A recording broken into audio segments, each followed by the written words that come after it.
Hello guys, this is Sula here, and you're listening to a commentary video on League of Legends, this one featuring Annie, using the Annie in Wonderland skin. I had a request from Cole to teleport to middle lane, and he actually had made it sound like the tower was about to fall, so I used my teleport, and when I got there I realized that we really weren't in that much danger. Now here, notice how Jax runs into that brush, and we know he's in that brush because we saw him go there, so I was like, alright, I'm going to initiate with Tibbers here, I'm going to drop that on him, and so we're going to get that kill very easily. And now the fact that we have Vision Ward in that brush gives us the advantage here. Like, see, Evelyn thinks she's invisible, but she's not, so we're going to come in here, we're going to try to stun her, and Mookie unfortunately misses the taunt, and that costs us a kill on Evelyn because we no longer have visibility on her. Anyway, I get in a nice hit on LeBlanc, but unfortunately she's able to use her skill to dash away. Sorry, I don't know the name of that off the top of my head. Haven't seen too many LeBlancs. But now Evelyn de-stealths to attack Mookie, so I'm going to pop forward and I'm going to kill her with the Disintegrate Bolt. So that's 2 kills for us that we've gotten very easily. And then in the meantime, with this large minion wave pushing forward on the tower, I'm going to make sure to finish that off. And it looks like Mookie got killed by the other team's Kassadin player. Somewhere down there, I didn't see that happening. I was pushing on this tower. Now, we are going to lose top tower while this is going on because no one has been up there. And you see, there it goes. And that was 100% the right play by their team's Nasus player. He could not get down here to the middle lane to influence that fight. So he did the right thing, which was punish us for all of us being elsewhere by taking that tower, giving them the extra gold and the extra experience. However, we also made the right play to give up that tower in order to get 2 kills and a tower in mid. So it was definitely worth it to lose first tier tower in the top lane in order to get 2 kills and a tower in the middle lane. And here I do a pretty mediocre job of farming. I missed out on some of those. I only got about half the wave, which is not good. But I am going to get that one, and I miss out on another minion there. So I should have held off my auto attack just a little bit longer, and I would have gotten that one. And same thing there, missed the caster minion. So little details, but 100 little details will mean the difference between winning a game and losing a game. That's another 40 or 50 gold I could have had there. Oh well. In any case, I'm going to purchase another blasting one, and now I want to build towards Merc Treads, but I'm out of item slots, so I realize I have to sell a health potion, or eggnog health potion, since we're currently using the Christmas setup here for League of Legends, which is kind of funny. And there you can see the overall setup. I'd say we're ahead in this game right now. We're not ahead by a lot, but I would say that we're ahead. Once again, I'm pretty far out in front in terms of minions slain. I also have gotten a bit of a leveling advantage. You can see I'm level 12. No one else on our team is above level 10. And I think Nasus is the highest level on their team. And I have a pretty good leveling advantage over most of the people on their team as well.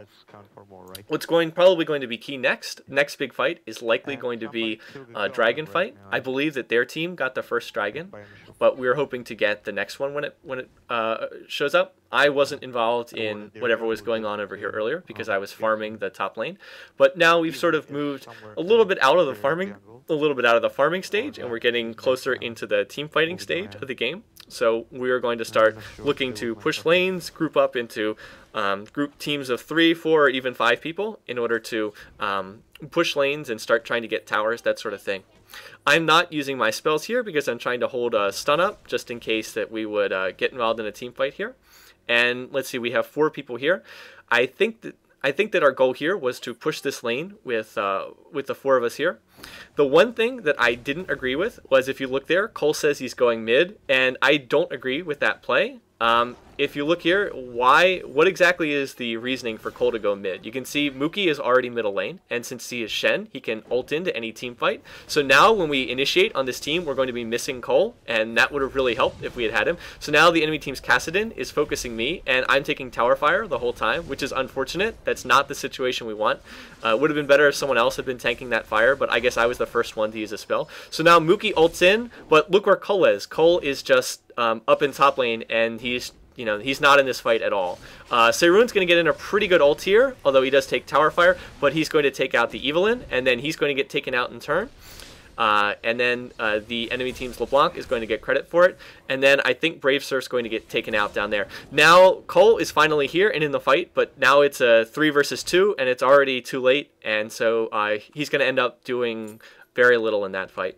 Now, it was still a bad fight for us to pick because we fought them at their tower, and you could see the main reason why I died is I just took a gazillion tower shots. So not a good fight for us to do in the first place. But I think that we might have done much better if we had had Cole there with the rest of us.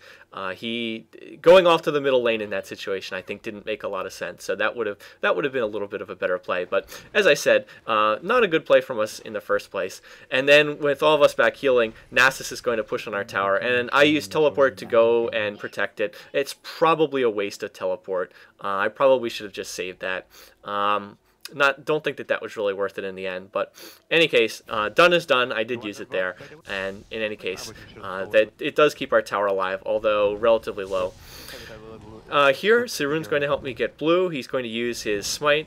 He probably should have held it a little bit longer. You don't want to probably don't want to smite quite that early. Also, here's another issue. Notice the dragon is now up. And Sarun has now just used his smite on Golem, so he's not going to have it for Dragon. So, yeah, if you think Dragon's going to be up shortly and there's going to be a Dragon fight, you do want to save your smite for that. Anyway, now we have a Vision Ward here. That's how we can see Evelyn when she comes by stealth. We know that Evelyn's in the area, though, so this is a very dangerous dragon fight. We really need Sarun to come over here and help us. So now here comes the enemy team. They know that we're here. I'm going to drop Tibbers into the middle of them, but I don't have a stun queued up, and the enemy team is focusing me, so they do manage to get a kill, and it's unfortunate that LeBlanc gets it because LeBlanc has a Soul Stealer, and she has now gotten a number of stacks on that, so I think she's up to... I think that's her 4th or 5th kill, so she's probably up close to 10 stacks by now on her Soul Stealer, which is starting to get pretty meaningful. So yeah, she's 501. I don't know how many of those she got before she got her Soul Stealer, but in any case, she probably has at least somewhere in the range of 8 to 10 stacks on her Soul Stealer, so that's not good. However, we did score that dragon. Fortunately, we were able to score the dragon there. So if we're going to trade 1 death for a dragon, is that worth it? And the answer is yes, actually. It's very worth it. Dragon is worth more than 1 champion death. You get about 1,200 gold global right now, 250 for each person for killing the dragon, and a champion kill is worth about 300 gold. So you can see very worth it, even though as long as we don't start losing towers because that one person died. If that was the case, then it wouldn't be worth it. But because that didn't happen, you can see the other team tried to push mid, but they had no luck. Yeah, it was worth it. So I don't mind dying in a situation like that if it means that we're going to be able to score a dragon as a team. So in the end, yeah, I think that was worth it. All right, looking at the map right now, you can see we have 2 people in top lane. We have Cole heading back to base in mid. I guess he went back to buy, and he's pretty healthy. He certainly doesn't need to go back. Now, I do not want to run forward and try to farm these minions because we don't know where Evelyn is. And if she's invisible, she could come up and stun me, and then that's an easy kill for their Kassadin and their Nasus players. So that's why I'm just going to stand here by the tower. I'm going to farm these minions when they get up to the tower, but I'm not going to run forward just out in the open and start farming them there. That would just be an easy incentive for the other team to pick me off and kill me if Evelyn happened to be here. Doesn't look like she was, but she could have been. And that's the sort of thing, anytime there's a stealth champ in the game, you always need to keep track of where they are on the map and make sure you don't do something stupid. Anyway, I have just a few seconds here of free farming, so I'm going to try to get every minion kill, and, well, I got all the ones that weren't taken by Cole, so that's pretty well done. As long as somebody gets all the golden experience, as long as somebody gets the last hit bonus, that's what matters. Alright, I had a free moment here, so I'm going to come up and drop a Baron Ward, just to be on the safe side. I don't think they're going to Baron, but hey, you never know. Might be crazy enough to try it. And now I see 2 of them pushing towards our middle turret, so I'm going to be ready. And like, here's Evelyn, and Evelyn's only level 10, so Mookie gets off a nice taunt, and then I'm going to introduce her to my bunny Tibbers, and that's an easy kill. So nice taunt, Mookie. That just made that an easy kill, and I had my stun up and ready to go. When you're playing as Annie, always make sure you have your stun up and ready, just in case you need it. It's good defensively if you need to escape. It's very good offensively if you just see a situation like that. It's like, oh, hey, Evelyn's way out of position. Mookie got off a taunt, and so there's Tibbers for the kill. In his very nice bunny outfit there. Anyway, so we win that particular little fight there. We picked off a kill. And what we really should be doing is pushing a lane here, now that they're down Evelyn for the moment, but I guess we decided not to do that. We probably should have just grouped up and pushed middle lane, but we didn't do that for whatever reason. I guess we were trying to figure out what to do. So, in any case, I'm not exactly sure. I guess we were all kind of trying to figure out what to do here. So we just farm up a few more minions, and now we're going to start pushing. But by now, Evelyn's going to be reviving from death, and it's probably too late for this already. So a little bit of a missed opportunity. One thing I will mention is if you look up in the top lane, Mookie is going up to farm in the top lane.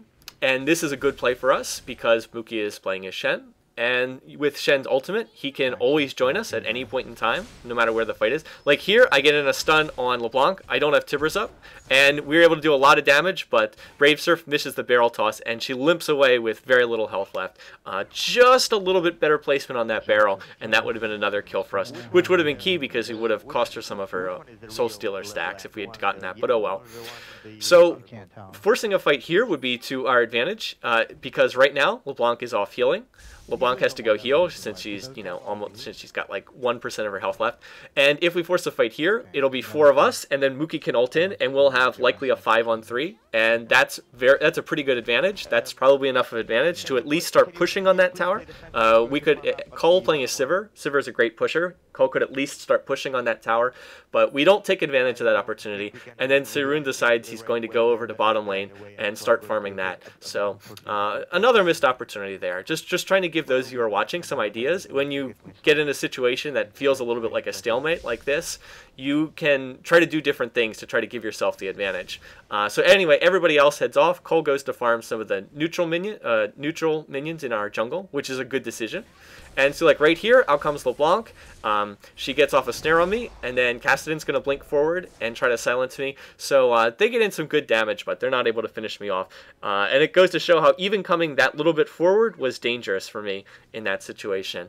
Again, we didn't know where Evelyn was. Evelyn could have de-stealthed, and then they possibly could have killed me. So that was a bit risky going forward there to farm some of the minions. And over here, you can see Evelyn's been raiding our jungle. She's just left 1 wolf alive at the camp, has killed two of the little lizards here, but has killed the golem but left the lizard so that the camp won't respawn. So yeah, that's the kind of thing that someone's doing when they want to screw with your jungle, and it's a good play to do if you're going to be sort of counter jungling. Yeah, I know. The next item I wanted to buy was Needlessly Large Rod, building towards Zanya's Ring, and I probably should have just bought 2 wards there. One thing you'll also see is I fire off a Incinerate in Annie's Molten Shield at the fountain. And again, the reason why I do that is I want to get closer to Annie's stun. So just by doing that, I cycle closer to it. Just a little tidbit. The little things do make a difference when they add up. Again, so now, by the time I get down here, Annie's Molten Shield will be off cooldown, and I'll be ready to engage in a fight if need be. I can pop her Molten Shield and then use Tibbers and initiate a fight. And there's Evelyn running around. We can see her. We know that she's in this area. Cole ghosts for no clear reason. Anyway, Dragon has just appeared, and so we put down a Vision Ward, and nice buy on whoever had that to buy the Vision Ward and not the Sight Ward. So we kill one of their wards, and now we know they're in this area, so it looks like there's going to be a Dragon fight. Mookie's going to push top, and then he's going to ult into the fight. So you can see he's pushing a big minion wave up there, and that's the right play to do when playing as Shen. Now the enemy team's going to come forward and engage, so I'm going to go after LeBlanc due to her Soul Stealer stacks, and I get in a decent stun even as she charges. Now here, Sarun's going to ult, and he gets in pretty good damage. So Cassidon goes down first. Next I'm going to focus LeBlanc because she is their other big source of damage. Now the enemy team's focusing me, and I'm about to die, but in comes the Mookie ult. Stand United by Shen protects me. As soon as they stop targeting me, I'm going to go back, and then I'm going to finish off Nasus with an Incinerate bolt. So that was a really good fight for us. We kill 4 of them and take no deaths of our own. Or I guess Mookie gets credit for Nasus. I get the assist on that. So perfect ult by Mookie, shielding me just at the right moment. Gives me that extra 500 life. And uh-oh, here comes Evelyn. She thinks she's invisible, but nope, she's not. And I'm going to finish her with a Disintegrate Bolt. So yeah, she thought she was invisible, but we had a Vision Ward there. So she was just watching us do Dragon. But nope, we were able to see her. So bit of a mistake for Evelyn there. Alright, so again, why did that fight work so well? Well, the first thing was I was able to get in a stun on LeBlanc, at the least. She was actually charging as I stunned her, so she kind of like got stunned at the end of her charge, which was a little bit weird, but it did work out. She wasn't able to start doing damage. She had 5 kills. She had 5 of their 8 kills, so she was the most important target. That's why I went after her first. Then next, Sarun was able to ult right in the middle of their team and do pretty good damage as Nunu. You can see he was able to do quite a bit of damage to them. And then right at the end of the fight, so we were able to take down Cassidon while that was going on. And then right when the other team was about to kill me, Mookie used the Shen shield, saved me from dying, and then that helped us have enough damage to finish them off. So just a very nice play. That's probably the biggest advantage of Shen. He can be off pushing in another lane. As you see, like right now, we also got their top tower because Mookie was pushing up there. Go push another lane with Shen. Just Shen has to watch the map, and then he can ult into any team fight, and he can instantly join you. And so either they send someone off to go deal with Shen, in which case you can turn into a 5-on-4 team fight, or Shen just keeps pushing and starts getting towers, etc. So Pantheon can do that too, Twisted Fate can do that too, anyone with a global ultimate can do that, and that's really the power of those champions, the fact that they can do those sort of things. But you do definitely have to watch the map. And then, surprisingly, the other team agrees to a surrender. So, surprising. Game did not feel like it was over, but they decided to give up. I guess they were discouraged by losing that dragon fight. Don't get me wrong, they were behind, but the game was hardly over. Anyway, I am going to keep this short. I don't want this to go on too long because it's already a little long on time, but I just want to say thanks to everybody for joining me. I think the key to that game was the fact that I was able to outfarm Nasus and really win that top lane. I think we went even in the middle, and I think we went even in the bottom, and they probably had a slight edge jungling, but because we were able to crush that top lane so decisively with help from some ganks by Mookie and Seirun was really the difference in that game, and able to just outfarm them and then win that last team fight. Anyway, thanks again for watching. Hope you enjoyed the new Annie skin, and I'll see you guys later.